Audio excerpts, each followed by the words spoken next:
আচ্ছা, এবার কষে দেখি 19 নাম্বার 10 কি বলেছে, একটি দণ্ডের 1/5 অংশ কাদায়, 3/5 অংশ জলে এবং অবশিষ্ট 5 মিটার জলের উপর আছে। দণ্ডটির দৈর্ঘ্য হিসাব করে লিখি।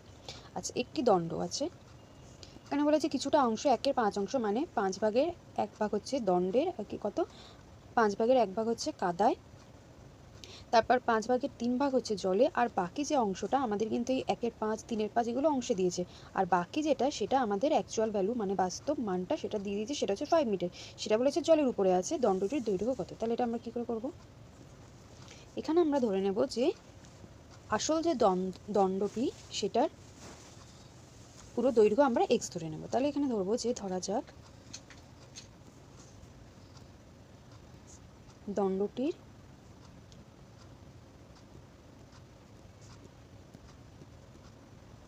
দৈর্ঘ্য হলো x মিটার। ঠিক আছে, এখানে এককটা মিটারে দেওয়া আছে। তাহলে দণ্ডটির পুরো দৈর্ঘ্য আমরা দণ্ডটির দৈর্ঘ্য যদি x মিটার ধরি, তাহলে পুরো দণ্ডটির দৈর্ঘ্য হচ্ছে x মিটার।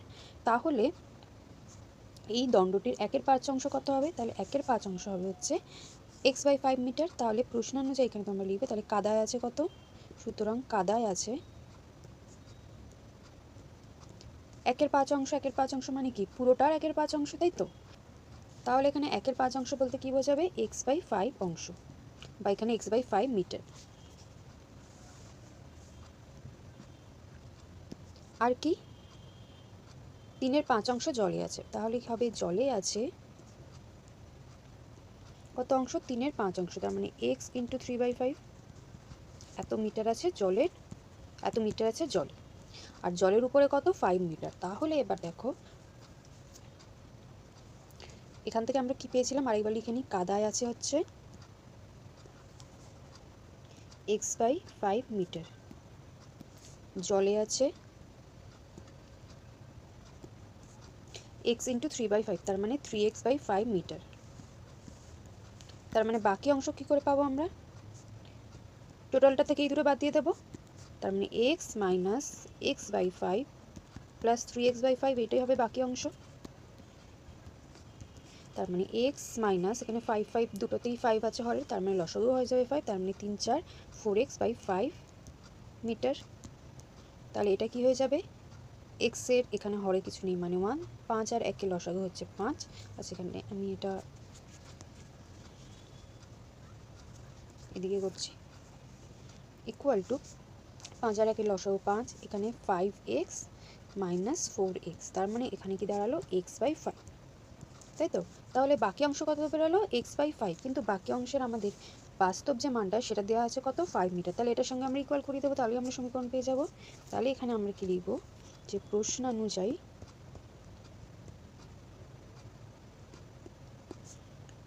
বাকি অংশ কত পেলাম? x/5 ইকুয়াল টু কত? 5 মিটার, যেটা আমাদের প্রশ্নে দেওয়া আছে। আচ্ছা, এখানে আমরা একক লিখবো না, তাহলে বাকি অংশ যেটা 5 মিটার, তাহলে x/5 = 5 মিটার। তাহলে এখান থেকে আমরা খুব সহজে x এর মান পেয়ে যাবো। সুতরাং x = কত হবে? কোনাকুনি গুণ হয়ে যাবে, 5 × 5, তাই তো? সমান চিহ্নের এইদিকে যদি ভাগ অবস্থা থাকে, এদিকে গেলে কি হয়ে যাবে? গুণ হয়ে যাবে। তাহলে এই 5টা এদিকে গেলে কি হয়ে গেল? গুণ। তাহলে 5 × 5, এখানে আমরা যখন x এর মান পেয়ে গেছি, তাহলে এককটা অবশ্যই মিটার। তাহলে x = কত হবে? 25 মিটার। তাহলে আমাদের কোশ্চেনে কী চেয়েছিল? যে দণ্ডটির দৈর্ঘ্য হিসাব করি। তাহলে এখানে কি হয়ে যাবে, যে সুতরাং দণ্ডটির দৈর্ঘ্য কত? 25 মিটার। ক্লিয়ার হয়েছে? বুঝতে পেরেছো তোমরা সবাই অঙ্কটা, আশা করি। আচ্ছা, এবার কষে দেখি 19 নাম্বার 11। আমার বাবার বর্তমান বয়স আমার বর্তমান বয়সের 7 গুণ। 10 বছর পরে বাবার বয়স আমার বয়সের 3 গুণ হবে।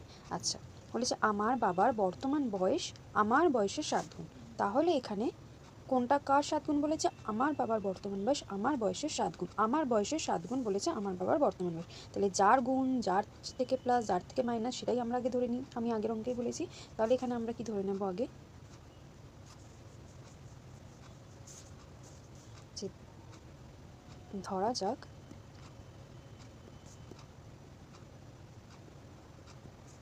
আমার বয়স x বছর। তাহলে আমার বয়স যদি x বছর হয়, তাহলে কি এখানে কি বলেছে? আমার বাবার বর্তমান বয়স আমার বয়সের 7 গুণ। তাহলে বাবার বয়স কত হয়ে যাবে? সুতরাং বাবার বয়স 7 গুণ বলেছে, 7 গুণ এক্সের 7 গুণ কত হবে? 7x বছর।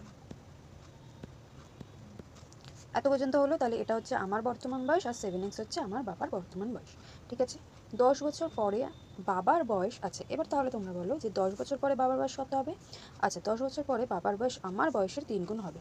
আগে আমরা তাহলে এখান থেকেই এই টার্মসে মানে এক্স টার্মসে 10 বছর পরে আমার বয়স এবং আমার বাবার বয়স কত হবে সেটা আগে আমরা বার করে ফেলবো। তাহলে এখানে 10 এই টার্মটা, এই রিলেশনটা আমরা পরে লিখবো, মানে এটার সাথে এটার পরে লিখবো। আগে আমরা এই আমার বয়স যদি এখন এক্স বছর হয় 10 বছর বাদে কত হবে, এবং বাবার বয়স এখন যদি 7x হয় 10 বছর বাদে কত হবে সেটা আগে আমরা লিখে ফেলবো। তাহলে সুতরাং 10 বছর বাদে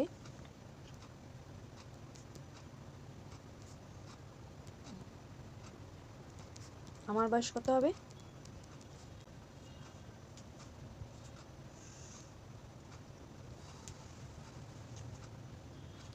তাহলে 10 বছর বাদে বাবার বয়স কত হবে, এবং 10 বছর বাদে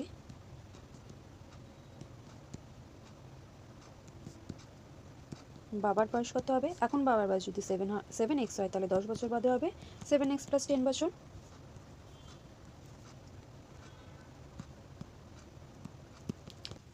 আচ্ছা, 10 বছর বাদে আমার বয়সও পেয়ে গেলাম এবং আমার বাবার বয়সও পেয়ে গেলাম। এবার বলেছে 10 বছর পরে আমার বাবার বয়স আমার বয়সের 3 গুণ হবে।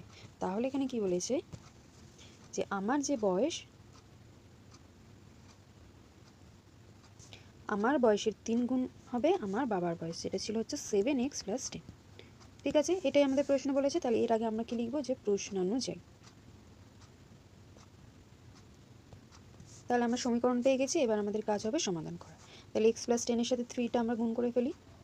3x + 30 = 7x + 10। এক্সগুলোকে আমরা একদিকে নিয়ে চলে আসবো। 3x, এখানে 7x এর আগে কিছু নেই মানে কি প্লাস আছে, তার মানে এদিকে এলে এটা হয়ে যাবে -7x = 10 + 30টা এদিকে এলে কত হয়ে যাবে -30। তাহলে এখানে 3x - 7x কত হবে? -4x। বীজগণিতের যোগ বিয়োগ তোমরা সবাই শিখেছো, তাও আমি একবার বলে দিচ্ছি, এখানে কিছু নেই মানে কি প্লাস। এবার দুটো যদি চিহ্ন আলাদা থাকে আমরা সবসময় মাইনাস করি, 7 থেকে 3 গেলে 4 হয়, কিন্তু আমরা সাইন যেটা দেবো আগে, যেটা চিহ্ন বসাবো, কোনটা দেবো, যেটা বড় সংখ্যা থাকবে সেই সংখ্যাটার, যেটা বড় থাকবে তার আগে যেই চিহ্নটা থাকবে সেই চিহ্নটাই আমরা বসাবো। এখানে 7xটা বড়, তার আগে কি আছে মাইনাস, তাই জন্য এখানে বসলো -4x। ঠিক আছে, একইভাবে এখানে 30 থেকে 10 গেলে কত হয় 20, কিন্তু 30 হচ্ছে বড় সংখ্যা এবং তার আগে আছে মাইনাস, তাই এখানে হলো -20। তাহলে এবার এখানে দেখো এদিকেও সমান চিহ্নের এদিকেও মাইনাস আছে, অ্যান্ড সমান চিহ্নের এদিকেও মাইনাস আছে, তাহলে মাইনাস মাইনাস কেটে যাবে। ঠিক আছে, তাহলে 4x = যদি 20 হয় তাহলে x এখানে কি হয়ে যাবে, x = 20/4। তাহলে x এখানে আছে, এখানে আমি পরের পেজে লিখছি 4x = 20, তাহলে x কত হয়ে যাবে 20/4। এখানে x এর সাথে 4টা গুণ অবস্থা আছে, তাহলে এদিকে এলে ভাগ হয়ে যাবে, তাহলে x এর মান কত পেয়ে গেলাম 5। তাহলে আমাদের কি চেয়েছিল, আমার ও আমার বাবার বর্তমান বয়স কত? আমার বর্তমান বয়স কত ছিল 5, তাহলে আমার বর্তমান বয়স কত,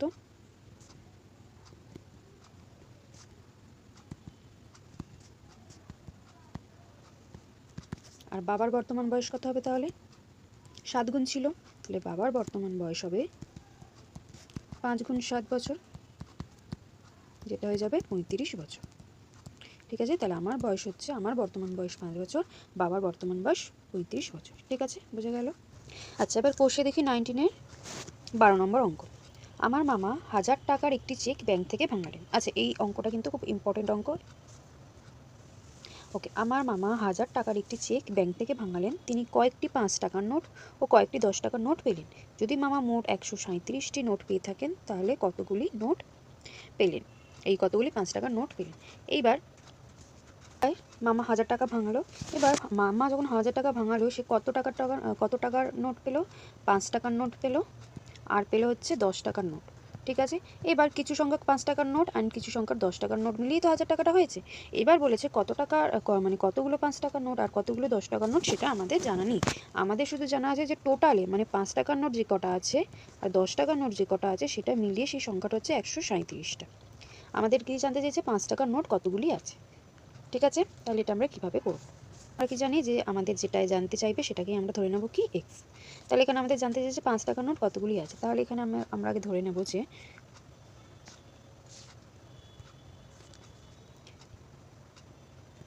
ধরা যাক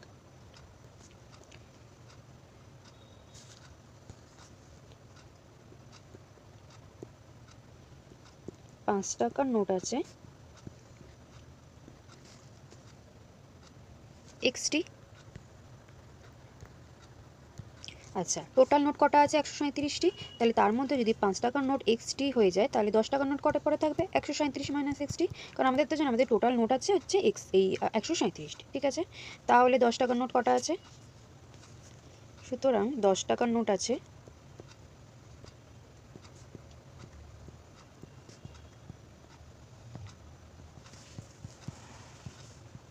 137 মাইনাস XT, তাই তো?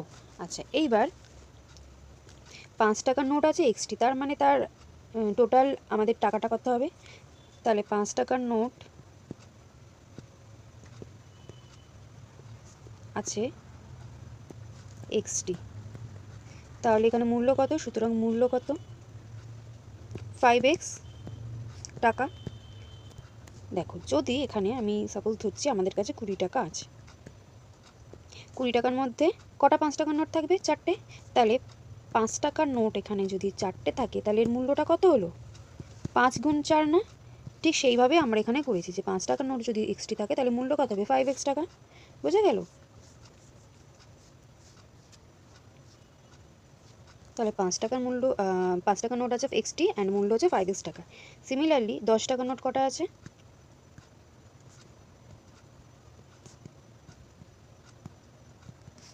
137 মাইনাস XT, তাহলে মূল্য কত হবে?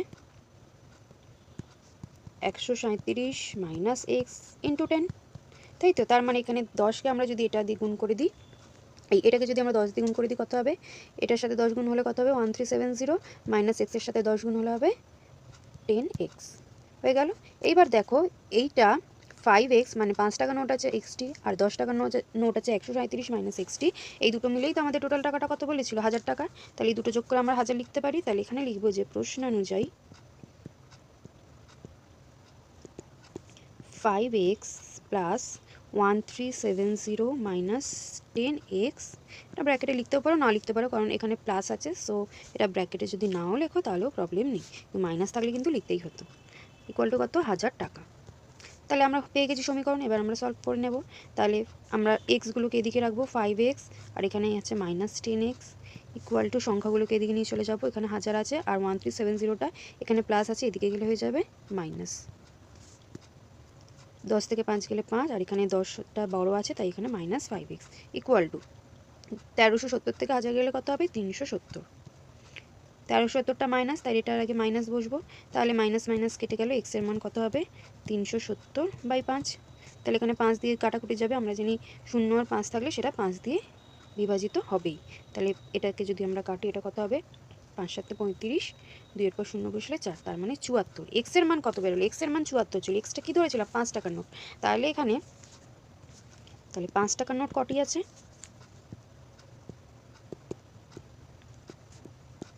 নোট আছে হচ্ছে 74টি। এবার যদি আমাদের চাইতো, এখানে যদিও 5 টাকার নোটই চেয়েছে, কিন্তু এখানে যদি চাইতো 10 টাকার নোট কটি সেটা আমরা বার করে ফেলতে পারতাম। তাহলে এখানে 10 টাকার নোট কটি আছে? 137 মাইনাস 74, তাই তো? তাহলে 137 মাইনাস 74 কত হবে? 26 আর 37, তার মানে 3 4 5 6 63টি, তাই তো? 4 5 4 6 6 আর 7 13। তাহলে 5 টাকার নোট আছে 74টি আর 10 টাকার নোট আছে 63টি। ঠিক আছে, ক্লিয়ার হয়েছে অঙ্কটা? আচ্ছা, এবার আমরা করবো কোষে দেখি 19-এর 13 নম্বর অঙ্ক। ঠিক আছে, আমাদের গ্রামের সালেম চাচা সরকারি চাকুরি থেকে অবসর গ্রহণ করার পর তার সঞ্চয়ের 1/2 অংশ দিয়ে তিনি একটি বাড়ি কেনেন। তাহলে এখানে আমরা কি, আমরা জানি না যে তিনি কত সঞ্চয় করে রেখেছিলেন, তো এখানে আমরা আগে ধরে নেব যে ধরা যাক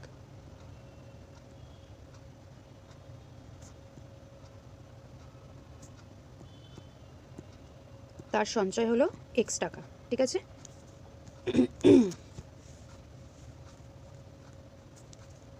সঞ্চয় x টাকা। এবার তার সঞ্চয় 1/2 অংশ দিয়ে তিনি বাড়ি কেনেন। তাহলে বাড়ি কেনেন কত টাকা দিয়ে? বাড়ি কেনেন যা সঞ্চয় ছিল তার 1/2 অংশ, তার মানে x ইন্টু 1/2, এই টাকাটা দিয়ে তিনি বাড়ি কেনেন। ঠিক আছে, এবার হঠাৎ বিপদে পড়ে তিনি বাড়িটা বিক্রি করে কেনার দামের 5% বেশি পান। তার মানে বাড়িটি বিক্রি করে কত দাম পান? তাহলে বাড়িটি বিক্রি করে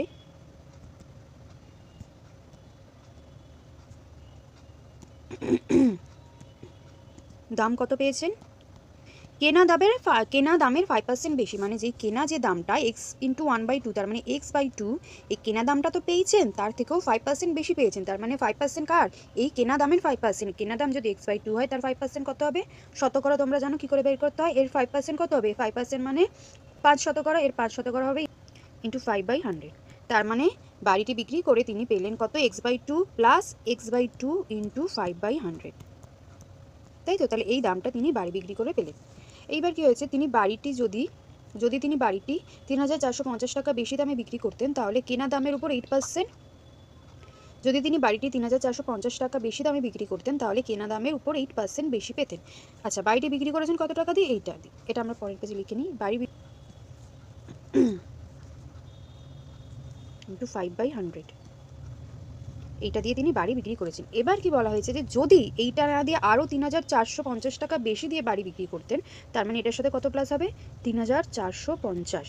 ঠিক আছে, তাহলে কি হতো তখন? তাহলে তিনি কেনা দামের উপর 8% বেশি পেতেন। তার মানে এইটা কিসের ইকুয়াল হয়ে যেত তখন? এটা কেনা দামটা কত? কেনা দাম হচ্ছে x/2, কেনা দামের থেকে কত বেশি পেতেন? 8%। তার মানে কেনা দাম প্লাস কেনা দাম ইন্টু 8/100। তার মানে এত টাকা যদি বেশি পেতেন, তাহলে কেনা দামের থেকে কত পার্সেন্ট বেশি পেতেন? 8%। তাহলে এইটা হচ্ছে আমাদের সমীকরণ গঠন হয়ে গেল। ঠিক আছে, বোঝা গেল? এবার আমরা এটাকে সলভ করব। তাহলে এটা আমাদের কি আছে? x/2 প্লাস x/2 ইন্টু, এই সমীকরণটা আমরা পরের পেজে লিখে নেব। বা আচ্ছা, এখানে আছে x/2 প্লাস 5x, ওপরে এটার গুণ হয়ে যাবে তো, তাই না? 5x, নিচে 2 ইন্টু 100, 200 ইকুয়াল টু, আচ্ছা এখানে প্লাস আছে আরেকটা, প্লাস 3450 ইকুয়াল টু x/2 যেরকম আছে লিখলাম, প্লাস ওপরে 8 ইন্টু x, 8x, বাই নিচে 200।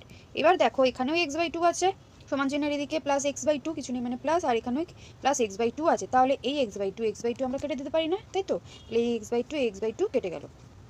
এইবার তাহলে কি থাকলো এখানে? এদিকে আমি পরের পেজে লিখি, 5x/200 plus 3450 equal to 8x/200।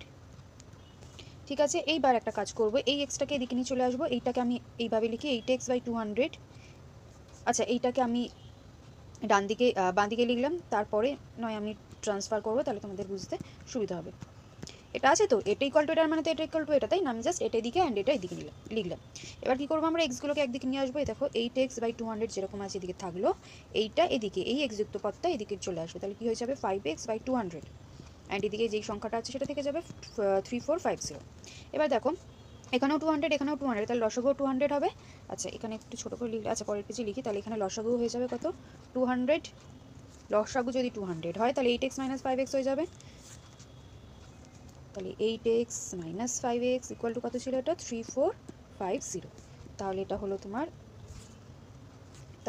3x/200 equal to 3450।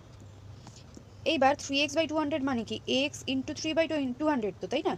x into 3/200 equal to 3450। তাহলে x কত হবে? এই পুরো ভগ্নাংশটা এখানে গুণ অবস্থায় আছে, তাহলে সমান চিহ্নের এদিকে যদি নিয়ে আসি আমরা, তাহলে কী হয়ে যাবে? ভাগ হয়ে যাবে, ভাগ 3/200, তাই তো? এবার ভাগটাকে আমরা যদি গুণ করি, তাহলে পুরো ভগ্নাংশটা উল্টে যাবে না? এটা পরের পেজে, তাহলে এটাই যদি আমি পরের পেজে করি, x ইকুয়াল টু ভাগ 3/200, তাহলে এটা ইকুয়াল টু কী হয়ে যাবে? 3450 ইন্টু 200/3।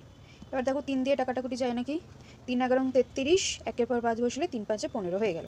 তাহলে 1150 ইন্টু 200, 2,30,000। তার মানে তার আমাদের কী কী চেয়েছিল, যে তার সালেম চাচা কত টাকা বাড়ি কিনেছিল এবং তার সঞ্চয় কত। তাহলে কী হয়ে যাবে আমাদের অ্যান্সারটা? এক্সের মান আমরা পেলাম হচ্ছে 2,30,000। তাহলে সালেম চাচার সঞ্চয় ছিল হচ্ছে কত? 2,30,000 টাকা। আর বাড়ি কিনেছেন কত টাকা দিয়ে? 2,30,000 এর 1/2 অংশ, তাই তো? তাহলে 2,30,000 এর 1/2 অংশ কত হবে?